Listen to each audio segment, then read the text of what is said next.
میں نہیں جانتا تھا کہ میرے ماموں کی بیٹی جو کہ ایک لڑکے کے روپ میں رہتی تھی وہ میرے لیے وہ بال جان بن سکتی ہے۔ آج بھی میری الماری میں سے میری ساری برانڈڈ کی شرٹیں غائب تھیں۔ یقیناً عبیرہ نے نکالی تھی۔ میری الماری کو تو وہ باپ کا مال سمجھ کر استعمال کرتی تھی۔ مطلب کچھ بھی۔ میں نے کمرے میں ہی بلند لہجے میں اپنی ماں کو پکارا تھا۔ میں نے کہا، امی جلدی سے میرے کمرے میں آئیں۔ میری امی جو کچن میں کام کر رہی تھی فوراً سے میرے کمرے میں آ گئی۔ کہنے لگی، کیا مصیبت ہے، کیوں شور مچا رکھا ہے؟ میں نے کہا، اپنی بھتیجی کو سمجھا لیں، اگر وہ میرے ہاتھوں مرنا نہیں چاہتی تو مجھ سے دور رہے۔ میری الماری میں سے شرٹیں کہاں گئی ہیں؟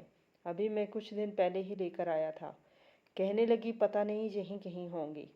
یہیں نہیں ہے، آپ کی بھتیجی کے پاس ہے۔ اس کو بولیں کہ میرے کپڑے پہننے چھوڑ دے، میں نے چلا کر کہا تھا۔ والدہ نے مجھے غصے سے گھورنے لگی۔ کہنے لگی، شرم نہیں آتی تمہیں؟ کیا ہو گیا ہے اگر اس نے تمہاری ایک دو شرٹیں لے بھی لی تو؟ میں نے کہا، نہیں، اسے کہیں کہ انسان بن کے رہنا سیکھے۔ اسے کیا تکلیف ہے مجھ سے؟ جب سے ماموں ممانی اس دنیا سے گئے ہیں یہ آفت کی پڑیا ہمارے لیے چھوڑ گئے ہیں۔ میرا یہ کہنا تھا کہ ایک زوردار تھپڑ میری ماں نے میرے منہ پر دے مارا۔ میں تو حیران تھا، اور یہ تھپڑ پہلی بار نہیں لگا تھا۔ جب سے عبیرہ نامی آفت میری زندگی میں آئی تھی میں کئی بار اپنی ماں سے یہ تھپڑ کھا چکا تھا۔ ہر بار عبیرہ کی وجہ سے میری حق تلفی ہو جاتی تھی، اس لیے مجھے عبیرہ نام سے چڑ تھی۔ میں نے اپنی بہن ماں کو تعصب سے دیکھا۔ اماں کہنے لگی، شرم نہیں آتی تمہیں؟ یتیم بھتیجی ہے میری، تم تو اس کے پیچھے ہی پڑے رہتے ہو۔ تمہارے باپ کو کہہ دوں گی کہ وہ تمہیں پیسے دیں گے، لے آنا اپنی شرٹ۔ میں نے کہا، مجھے پیسے نہیں چاہیے، بلکہ آپ اپنی اس یتیم بھتیجی کو دیں۔ سمجھ آئی آپ کو؟ بلکہ میں 1000 2000 میں بھی خرید دے دیتا ہوں۔ اسے کہیں اپنے کپڑے خود خریدے، میری شرٹیں مت پہنا کرے۔ میں نے بھی غصے سے کہا۔ ماں کہنے لگی، خبردار جو تم نے عبیرہ کے لیے خیرات کا نام بھی لیا تو تمہارے باپ کو بتا دوں گی تمہارا مسئلہ کیا ہے۔ وہ تمہیں کچھ بھی تو نہیں کہتی؟ میں نے کہا، جانے دے ماں، وہ میرے ساتھ کیا کرتی ہے یہ آپ بھی نہیں جانتی۔ اماں کہنے لگی، شروعات تم کرتے ہو اور ابھی تک جاہلوں کی طرح لڑتے ہو۔ میں نے کہا، شروعات میں نہیں کرتا، شروعات وہ کرتی ہے۔ آپ کو نہیں پتا وہ کتنی چالاک ہے۔ آپ کو بس وہ معصوم نظر آتی ہے۔ اس میسنی کی حرکتیں کسی کو نظر نہیں آتی جو سب کچھ کر کے بھی معصوم بن جاتی ہے، جیسے کہ سارا ظلم اسی پر ہو رہا ہو۔ بہرحال اس بار بھی مجھے ہی چپ ہونا پڑا۔ میں چند روز پہلے ہی اپنے لیے برانڈڈ کی شرٹیں لے کر آیا تھا کیونکہ میرے دوست کے بھائی کی شادی تھی، لیکن اب وہ شرٹیں عبیرہ صاحبہ پہن چکی تھی۔ مجھے یاد نہیں ہے کہ جب سے میں نے ہوش سنبھالا تھا میں نے اسے کسی شلوار قمیض یا زنانہ کپڑوں میں دیکھا ہو۔ وہ بالکل لڑکوں جیسی لگتی تھی۔ اسے دیکھ کر کوئی کہہ نہیں سکتا تھا کہ یہ لڑکی ہے۔ دیکھنے میں ایسی لگتی تھی جیسے کسی پہلوانوں کے خاندان سے ہو۔ اگر اس میں کوئی خوبی تھی تو صرف یہ کہ وہ پڑھائی میں بہت اچھی تھی۔ جب مجھے یونیورسٹی کے اسائنمنٹ بنانے ہوتے تو میں تھوڑی سی اس کی خوشامد کر لیتا، وہ بھی مطلب نکلوانے کے لیے، باقی وہ مجھے کبھی بھی اچھی نہیں لگی تھی۔ میرے ماموں کی شادی کے بعد جب عبیرہ پیدا ہوئی تو کافی کمزور تھی، اور دوسرا یہ کہ میرے ماموں کو بیٹے کا بہت شوق تھا۔ ڈاکٹر نے کہا تھا کہ اب آپ کی بیوی کبھی بھی ماں نہیں بن سکے گی کیونکہ ممانی میں کوئی مسئلہ بن گیا تھا۔ بس پھر کیا تھا، ماموں نے بیٹی کا نام تو لڑکیوں والا رکھ لیا تھا مگر اس کی پرورش اور کپڑے وغیرہ لڑکوں جیسے پہنائے تھے۔ ماموں کہتے تھے کہ میں اسے بیٹا بنا کر پالوں گا، چاہے دنیا جو بھی کہے۔ اب عبیرہ دیکھنے میں بالکل لڑکا لگتی تھی۔ ایک روز میرے ماموں نے عبیرہ میری والدہ کو تھمائی اور کہا کہ ہم چند دن کے لیے دوسرے شہر جا رہے ہیں، واپس آ کر آپ سے عبیرہ کو لے لیں گے۔ میری ممانی روئے جا رہی تھی مگر ماموں نے کہا کہ عبیرہ کی طبیعت ٹھیک نہیں رہتی، میں نہیں چاہتا کہ اتنی چھوٹی سی بچی کو اتنا لمبا سفر کرواؤں۔ میری والدہ کہنے لگی کہ میں سنبھال لوں گی بھائی، آپ کیوں فکر مند ہوتے ہیں، آپ بھابھی کو سنبھالیں، بیچاری روئے جا رہی ہے۔ میں اس وقت 2 سال کا تھا، لیکن یہ سب باتیں مجھے میری امی نے بتائی تھی۔ خیر، جس ٹرین میں ماموں جا رہے تھے وہ حادثے کا شکار ہو گئی۔ بہت سے مسافروں کے ساتھ ماموں اور ممانی بھی اس دنیا سے جا چکے تھے کیونکہ یہ ایک بہت بڑا حادثہ تھا۔ اور پھر اس کے بعد عبیرہ کو میری ماں نے پالا اور سنبھالا تھا، اور ماموں کی خواہش کے مطابق امی نے بھی اسے بیٹا بنا کر پالا تھا، بالکل ایسے جیسے وہ حقیقت میں لڑکا ہو۔ جب وہ بڑی ہوئی تو ماں نے اسے بتا دیا تھا کہ وہ ان کی سکی بیٹی نہیں ہے، اور میں بھی بچپن سے یہ جانتا تھا کہ عبیرہ میری کزن ہے، بہن نہیں ہے۔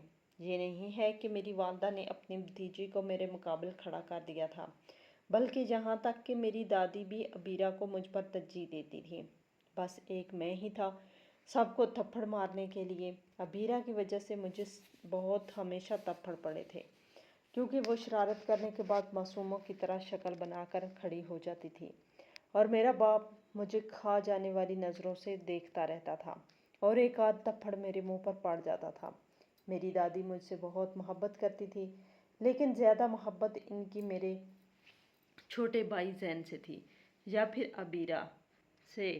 میری دادی کو شروع ہی سے ڈرامے دیکھنے کا بہت شوق تھا، اور یہی شوق عبیرہ کو بھی تھا۔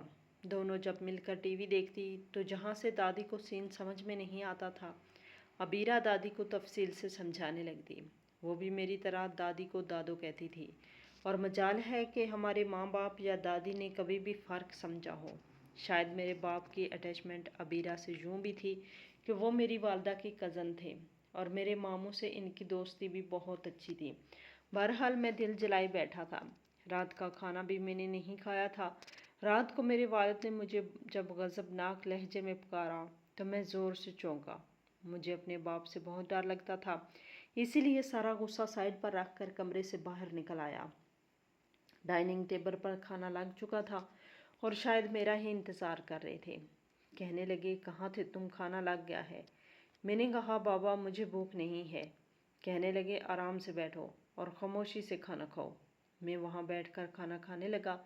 تبھی کچھ دیر بعد عبیرہ کچن سے باہر آئی۔ اس کے ہاتھ میں ایک باؤل تھا۔ وہ میری وہی برانڈڈ کی شرٹ اس نے پہن رکھی تھی۔ وہ ہائٹ میں مجھ سے کافی چھوٹی تھی، اس لیے میری شرٹ اس کی گھٹنوں سے ذرا سی اونچی تھی۔ اس نے ہاتھ میں پاستے کا باؤل پکڑا ہوا تھا۔ میری نئی شرٹ پر ہلدی کے اور گھی کے اور نہ جانے کون کون سے نشانات پڑے ہوئے تھے۔ میں اپنی شرٹ کا یہ حشر دیکھ کر میرا دل چاہ رہا تھا کہ اس لڑکی کا گلا دبا کر ایک ہی بار اسے جان سے مار ڈالوں۔ ٹیبل پر باؤل رکھتے ہوئے اس نے مجھے دیکھا۔ میرے اندر کی آگ سی لگی ہوئی تھی۔ پتہ نہیں وہ مجھے چڑھاتی ہوئی نظروں سے دیکھ رہی تھی۔ وہ جو چاہے کر سکتی ہے، اور میں اس کا کچھ نہیں بگاڑ سکتا۔ اس نے باؤل میرے باپ کے سامنے رکھ دیا۔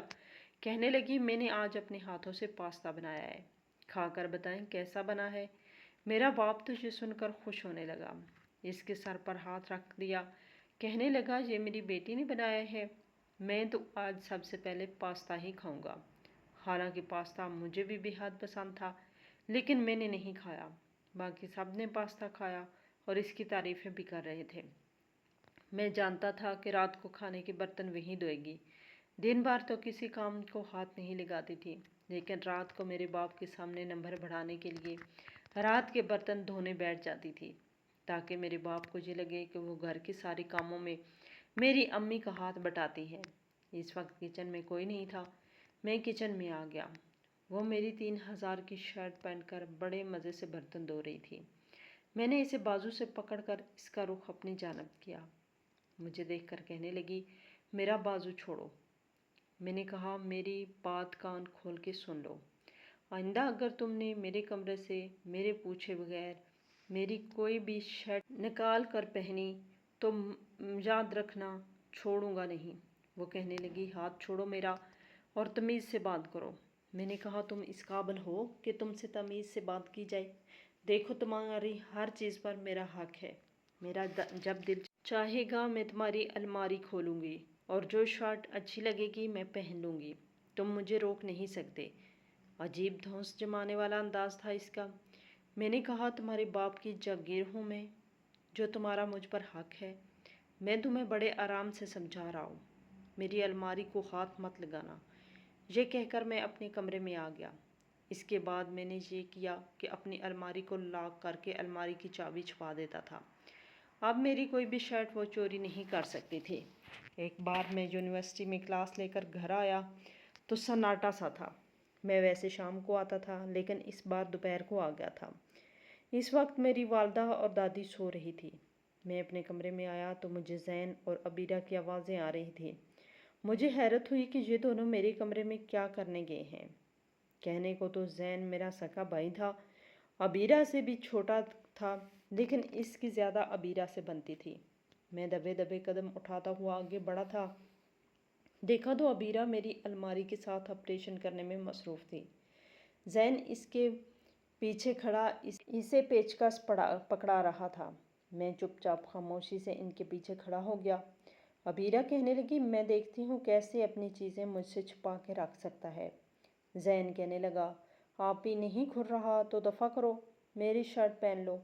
وہ کہنے لگی، ایسے کیسے چھوڑ دوں؟ جب بچپن سے ہی میں نے اسی کے کپڑے پہنے ہیں تو اب بھی اسی کے پہنوں گی۔ تم ایسا کرو کہ مجھے 4 منہ والا پیچکس پکڑاؤ۔ ان دونوں کا منہ الماری کی طرف تھا۔ میں نے زین کے کندھے پر ہاتھ مارا۔ جیسے ہی اس نے پیچھے مڑ کر دیکھا تو بری طرح چونکا۔ اس سے پہلے کہ وہ منہ سے کچھ کہتا، میں نے انگلی رکھ کر اسے چپ رہنے کا اشارہ کیا۔ اس کے ہاتھ سے سارے پیچکس پکڑے اور اشارہ کیا کہ وہ کمرے سے باہر چلا جائے۔ وہ جاتے ہوئے کمرے کا دروازہ بھی بند کر کے چلا گیا۔ عبیرہ کہنے لگی، میں بھی آج اس کی الماری کھول کے ہی دم لوں گی۔ ہوتا کون ہے اپنی چیزیں مجھ سے چھپانے والا؟ اس نے اپنا ہاتھ پیچھے کی طرف بڑھایا تھا۔ اب مجھے تم پلاس دو۔ وہ ٹرائی کروں گی۔ میں نے پلاس اسے پکڑا دیا۔ وہ سارے زور آزمائی میری الماری کے ساتھ کر چکی تھی، لیکن وہ نہیں کھل رہا تھا۔ میں نے اس کا ہاتھ پکڑا اور اس پر الماری کی چابی رکھ دی۔ میں نے کہا، یہ ٹرائی کرو، اس سے کھل جائے گا۔ اس نے وہ چابی پکڑی اور لگا دی، لیکن اس کے بعد وہ وہیں رک گئی، چپ چاپ کھڑی تھی، شاید سمجھ چکی تھی کہ میں اس کے پیچھے کھڑا ہوں۔ جیسے ہی اس نے پیچھے پلٹ کر دیکھا، مجھے دیکھ کر وہ کچھ دیر کے لیے نروس ہو گئی۔ میں نے اس سے پوچھا کہ مجھ سے کوئی خاص دشمنی ہے؟ مجھ سے کہنے لگی، تمہیں ایسا کیوں لگتا ہے؟ تم غلط سمجھ رہے ہو۔ ٹھیک ہے، نہیں پہنتی تمہارے کپڑے۔ یہ کہہ کر وہ چابی مجھے پکڑا کر چلی گئی۔ میں نے شکر کیا۔ پھر اس کے بعد میں نے محسوس کیا کہ اس کا رویہ مجھ سے بدلنے لگا ہے۔ وہ میرے کام کرنے لگی، حالانکہ مجھے اس کے ہاتھ کے کیے ہوئے کام پسند نہیں تھے۔ مجھے اس سے شروع سے ہی چڑ تھی۔ مجھے اپنی یونیورسٹی کی ایک کلاس فیلو بہت اچھی لگتی تھی۔ دن بھر میں فون پر اسی سے باتیں کرتا رہتا۔ کافی حد تک میں اس لڑکی میں سنجیدہ ہو چکا تھا، یہاں تک کہ اب ہم ریسٹورنٹ میں بھی ملنے لگے تھے۔ عبیرہ ان دنوں گریجویشن کر چکی تھی۔ اس کا آخری سال تھا اور میں نے یونیورسٹی میں آخری سیمسٹر میں تھا۔ اس کے بعد مجھے جاب کرنی تھی۔ میں سوچ چکا تھا کہ جیسے ہی جاب لگ جائے گی، اماں کو حوریہ کے بارے میں بتاؤں گا۔ آج یونیورسٹی آف ہونے کے بعد ہم دونوں ریسٹورنٹ میں بیٹھے کھانا کھا رہے تھے، جب سامنے کچھ لڑکیاں ہنستی مسکراتی باتیں کرتی نظر آئیں۔ جب میں نے ان پر نظر ڈالی تو ان میں عبیرہ بھی تھی۔ وہ بھی مجھے دیکھ چکی تھی۔ میں نے فوراً اس سے نظریں بدل لیں اور حوریہ سے کہنے لگا کہ کسی اور ریسٹورنٹ میں چلتے ہیں۔ کہنے لگی، کیا ہوا؟ یہاں کیا مسئلہ ہے؟ میں نے کہا، بس تم چلو۔ میں نے اس کا ہاتھ پکڑا اور اسے باہر لے کر جاتے ہوئے ایک نظر میں نے عبیرہ پر ڈالی، جو ماتھے پر بال ڈالے مجھے بڑے غصے سے دیکھ رہی تھی۔ بہرحال مجھے بس صرف اس بات کا ڈر تھا کہ کہیں وہ میرے باپ سے کچھ نہ کہہ دے۔ پھر سوچا کہ گھر جا کر اسے کچھ لالچ دے کر چپ کرواؤں گا۔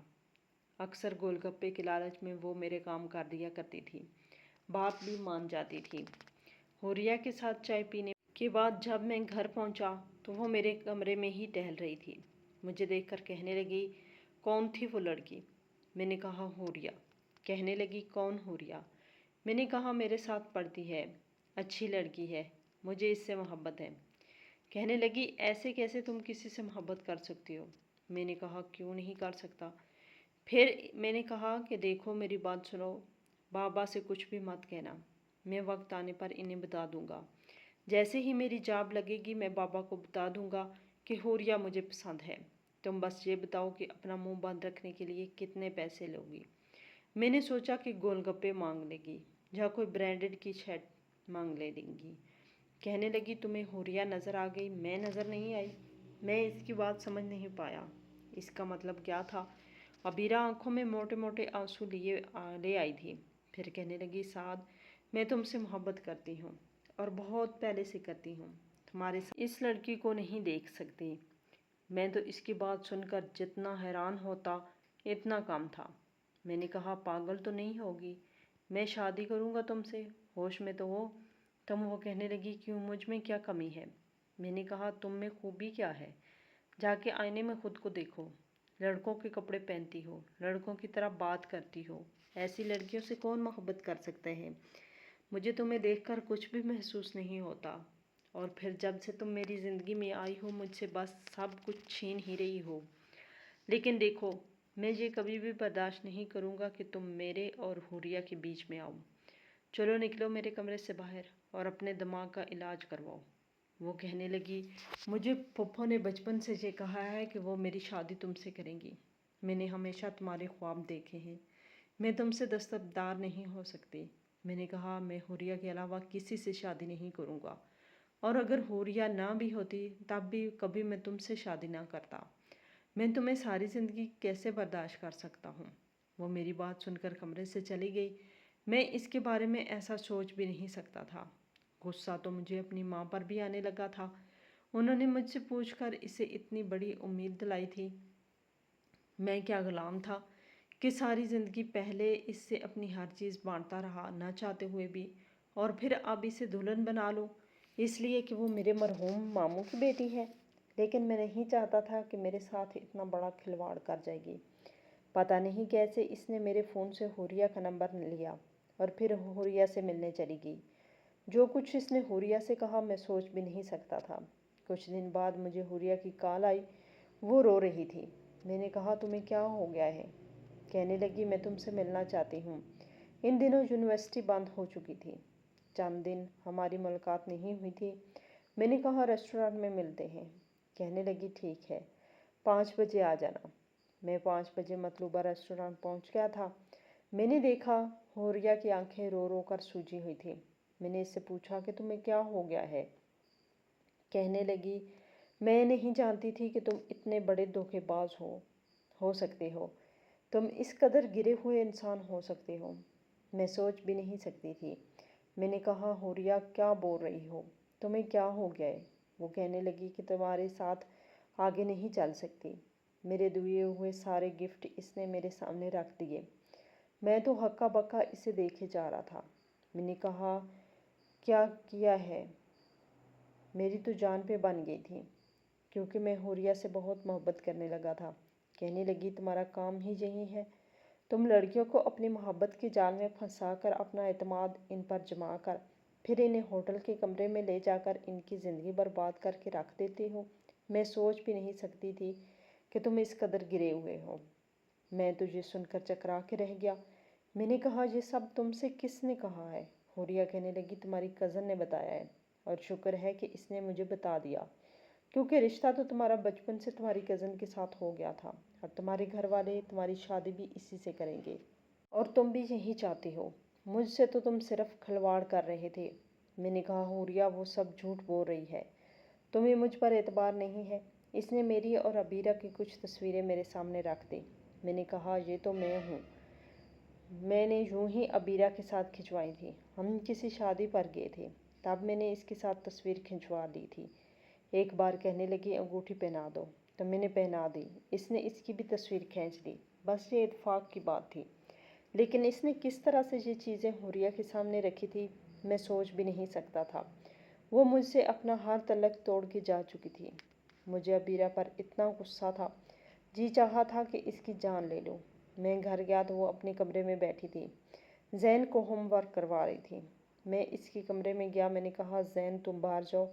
وہ باہر چلا گیا۔ میں نے کہا تم سمجھتے کیا ہو خود کو؟ تم نے کیوں حوریہ سے جھوٹ بولا ہے؟ کہنے لگی وہ کون ہے، ہوتی کون ہے میرے حق پر ڈاکہ ڈالنے والی؟ میں نے کہا میں تمہارا کچھ نہیں لگتا، تمہیں میری زندگی پر کوئی اختیار نہیں ہے۔ کہنے لگی جتنی محبت حوریہ تم سے کرتی ہے اس سے کہیں گنا میں تم سے زیادہ محبت کرتی ہوں۔ میں نے کہا تمہیں سمجھ نہیں آتی، مجھے تم میں کوئی دلچسپی نہیں ہے۔ تم سے محبت کرنے سے بہتر ہے کہ میں کسی مرد سے محبت کر لوں۔ تمہیں دیکھ کر مجھے کچھ بھی فیلنگ نہیں ہوتی۔ میری زندگی سے جتنا جلدی ہو سکے دور ہو جاؤ، اور حوریہ سے کہو کہ تم نے کہا ہے وہ جھوٹ ہے۔ کہنے لگی کہ میں کسی کو فون نہیں کروں گی، کچھ بھی نہیں کہوں گی۔ میں نے کہا میری بات سنو، اگر تمہاری وجہ سے حوریہ مجھ سے دور ہو گئی تو میں تمہاری زندگی موت سے بھی زیادہ بدتر کر دوں گا۔ تم سوچ بھی نہیں سکتی کہ میں تمہارے ساتھ کیا کروں گا۔ لیکن اس نے میری بات نہیں مانی۔ میں حوریہ کو یقین دلا دلا کر تنگ آ چکا تھا، لیکن میرے ہوش اس وقت اڑے جب حوریہ نے اپنی کزن سے نکاح کر لیا۔ اس دن میرا دل ٹوٹ کے رہ گیا تھا۔ مجھے عبیرہ سے نفرت ہونے لگی تھی۔ کچھ دن تو میں نے کسی سے بھی کوئی بات نہیں کی، لیکن پھر میں سوچ چکا تھا کہ اب اسے نہیں چھوڑوں گا، اس کی زندگی کو جہنم بنا کے رکھ دوں گا۔ چند دن بعد ہی میں نے اپنی والدہ سے کہا کہ میرا کچھ ہی دنوں میں رزلٹ آ جائے گا، نوکری بھی لگ جائے گی۔ میں چاہتا ہوں کہ آپ عبیرہ سے میرا نکاح کر دیں۔ میری والدہ خوش ہو گئی، کہنے لگی ہماری تو یہی خواہش تھی، نوکری کا انتظار تھا۔ بس میں نے کہا نوکری لگ جائے گی، ویسے بھی وہ اسی گھر میں رہ رہی ہے، آپ اس کا نکاح کر دیں اور رخصتی بھی ساتھ ہی کر دیجیے گا۔ میری والدہ میرے اس فیصلے پر بہت خوش تھی، لیکن طے یہ پایا تھا کہ جمعے والے دن سادگی سے نکاح ہوگا اور 1 مہینے بعد رخصتی ہوگی۔ مجھے نہ تو عبیرہ سے محبت تھی اور نہ ہی میرے نزدیک اس ہونے والے نکاح کی کوئی اہمیت یا خوشی تھی۔ بس ایک بدلہ تھا جو مجھے اس سے لینا تھا۔ جمعے کو میرا اس سے نکاح ہو گیا۔ باقی کا 1 مہینہ میری ماں نے اسے میرے سامنے نہیں آنے دیا، لیکن میں جانتا تھا کہ اس وقت وہ بہت خوش ہوگی۔ مجھے بس رخصتی کا انتظار تھا۔ جب وہ میرے کمرے میں آئے گی پھر میں اسے بتاتا کہ محبت پا لینے میں اور چھین لینے میں کیا فرق ہوتا ہے۔ میں نے اپنی والدہ سے کہا کہ آپ کو رخصتی میں زیادہ اہتمام کرنے کی ضرورت نہیں ہے، بس چھوٹا سا ہی فنکشن رکھیے گا، کیونکہ یہ شادی میرے لیے کسی خوشی کا باعث نہیں تھی۔ میرے سینے میں تو جیسے آگ لگی ہوئی تھی۔ میں سوچ چکا تھا کہ پہلی رات ہی میں اس کا وہ حشر کروں گا کہ وہ مجھ سے پناہ مانگے گی۔ پھر میں نے سوچا کہ شادی کا فنکشن کیوں کیا جائے، میں اس کے کوئی پسند کی شادی تو نہیں کر رہا، میں اس کی کسی بھی خواہش کو پورا نہیں ہونے دوں گا۔ نکاح کے 1 ہفتے بعد میں نے امی سے کہا مجھے آج ہی رخصتی چاہیے۔ میرے دادا دادی، میرا باپ مجھے دیکھ کر حیران تھے۔ کہنے لگا یہ کیا بات ہے، تمہاری رخصتی ہم دھوم دھام سے کریں گے۔ میں نے کہا میں ایسا نہیں چاہتا، ویسے بھی میں جاب کے لیے باہر کے ملک اپلائی کر چکا ہوں، ہو سکتا ہے چند دنوں میں میرا ویزا آ جائے، میں عبیرہ کو اپنے ساتھ لے جاؤں گا، 1 مہینے کا ٹائم مجھے ملے گا ہی نہیں، بہتر ہے کہ آپ رخصتی کر دیں۔ اس بار میرے والد نے بھی کوئی اعتراض نہیں کیا تھا، حالانکہ میری کوئی نوکری نہیں لگی تھی، مجھے بس رخصتی چاہیے تھی۔ میں نے عبیرہ کو تیار ہونے کا موقع بھی نہیں دیا، بس جلدی جلدی میری ماں نے ایک فینسی سا دوپٹہ سر پر پہنا دیا اور وہ بالکل رخصتی کے لیے تیار نہیں تھی۔ ویسے بھی مجھے اس میں کوئی دلچسپی نہیں تھی۔ وہ میرے کمرے میں بیٹھی تھی۔ میں اپنے کمرے میں آیا اور دروازہ زور سے بند کیا۔ میں اس کے سامنے جا کر بیٹھ گیا۔ میں نے کہا بہت شوق تھا نا تمہیں مجھ سے شادی کرنے کا۔ میں نے تمہیں کہا بھی تھا کہ اگر تم زبردستی میری زندگی میں شامل ہوئی تو میں تمہاری زندگی اجیرن بنا کے رکھ دوں گا، جینے کا حق تک چھین لوں گا۔ یہ کہہ کر میں نے اس کا ہاتھ پکڑا اور بڑی زور سے پکڑا، اتنی زور سے کہ درد سے چیخنے لگی۔ میں نے بڑے غضبناک لہجے میں اسے دیکھتے ہوئے دھیمے اور سخت لہجے میں کہا کہ تمہاری آواز اس کمرے سے باہر نہیں جانی چاہیے۔ میری دی ہوئی ہر اذیت کو میری محبت سمجھ کر تم جب برداشت کرو، اور اگر میرے گھر والوں کو ذرا سا بھی شک ہوا کہ میں تمہارے ساتھ کمرے میں کیا سلوک کرتا ہوں، تو یاد رکھنا اس گھر کے علاوہ تمہارے پاس کوئی دوسری پناہ گاہ نہیں ہے۔ میں تمہیں طلاق دے کر دھکے مار کر نکال دوں گا جہاں سے، اور میں چاہے کچھ بھی کر لوں۔ میرے ماں باپ مجھے تھپڑ تو مار سکتے ہیں، لیکن گھر سے بے دخل نہیں کریں گے، کیونکہ میں ان کی اولاد ہوں، تم نہیں ہو۔ اس کی آنکھوں سے آنسو بہہ رہے تھے۔ کہنے لگی سعد میرا ہاتھ چھوڑو، میرا قصور صرف یہ ہے کہ میں تم سے محبت کرتی ہوں، وہ بھی صرف اس لیے کہ بچپن سے پھپھو نے کہا تھا، اس لیے میں نے کسی اور کو آنکھوں میں بسایا ہی نہیں ہے۔ میرا ہاتھ چھوڑو، درد ہو رہا ہے۔ میں نے کہا درد تو تمہیں اب ہوگا۔ میں نے اپنی جیب سے سگریٹ نکالا، اسے جلایا اور جلتا ہوا سگریٹ میں اس کے قریب لے کر گیا تو خوف سے مجھے دیکھنے لگی۔ کہنے لگی یہ کیا کر رہے ہو تم، پلیز مجھے جلانا مت۔ لیکن میں سگریٹ اس کے پاس لے جانے لگا۔ اس سے پہلے کہ بے اختیار اس کی چیخ کی آواز باہر نکلتی، میں نے اس کے منہ پر ہاتھ رکھ دیا اور سگریٹ اس کے بازو پر لگانے لگا۔ اچانک سے اس کے ہاتھ سے 2 تصویریں نیچے زمین پر گری تھی۔ سگریٹ اتنی زور سے لگایا تھا کہ وہ بیڈ سے ایک دم زمین پر گر گئی اور سسکیاں لیتے ہوئے رونے لگی۔ میں نے تصویریں اٹھا کر دیکھی تو وہ ماموں اور ممانی کی تھی، جو وہ کتنی دیر سے اپنے سینے سے لگا کر بیٹھی ہوئی تھی۔ اس کے موٹے موٹے آنسو زمین پر گر رہے تھے۔ وہ روتے ہوئے کہنے لگی، خدا کے لیے مجھے مار دو، مجھ جیسی یتیم لڑکی کا یہی حال ہونا چاہیے۔ اس دنیا میں یتیم کو آج تک کسی نے پیار نہیں دیا، سب لوگ تکلیف دیتے ہیں۔ میں تو لڑکی پیدا ہوئی تھی، اگر میرے ماں باپ نے مجھے لڑکا بنا دیا تھا تو اس میں میرا کیا قصور تھا؟ میں تم سے محبت کر بیٹھی تھی، بس میرا یہی جرم تھا۔ میں روز اپنے ماں باپ کی تصویریں اٹھا کر ان سے باتیں کرتی تھی، انہیں کہتی تھی کہ سب لوگ میرا بہت خیال کرتے ہیں، ساتھ بھی مجھ سے پیار کرتا ہے، مجھے ہر چیز مجھ سے شیئر کرتا ہے۔ میں نے ان سے کبھی بھی کوئی گلہ نہیں کیا تھا، لیکن آج میں تھک گئی۔ پلیز خدا کے لیے ساتھ تو مجھے مار دو، اب میں جینا نہیں چاہتی۔ وہ اپنا بازو پکڑا کر روئے جا رہی تھی۔ میں نے اس کا بازو جلا دیا تھا۔ آج اچانک سے اس کی باتوں نے میرے اندر تک ہلا کر رکھ دیا تھا۔ جو بھی تھا یہ اس کی شرارتیں تھی، اس کی محبت تھی جو مجھ سے کرتی تھی۔ آج اس نے لال رنگ کا جوڑا پہنا ہوا تھا اور وہ خوبصورت لگ رہی تھی، مگر میں اپنا بدلہ لینے کے لیے اس کے ساتھ کیا کرنے چلا تھا، شاید مجھے خدا بھی معاف نہ کرتا۔ میرا دماغ اپنے ٹھکانے پر آ گیا تھا۔ میں نے کہا کہ عبیرہ مجھے معاف کر دو، مجھ سے غلطی ہو گئی ہے، تم سچ میں بہت خوبصورت ہو، میں خوش نصیب ہوں کہ تم مجھے ملی ہو۔ یہ عبیرہ کی محبت ہی تھی، اس نے اتنا ظلم سہنے کے بعد بھی مجھے معاف کر دیا۔ آج اس بات کو 2 سال گزر گئے ہیں، عبیرہ اور میں ہنسی خوشی رہ رہے ہیں۔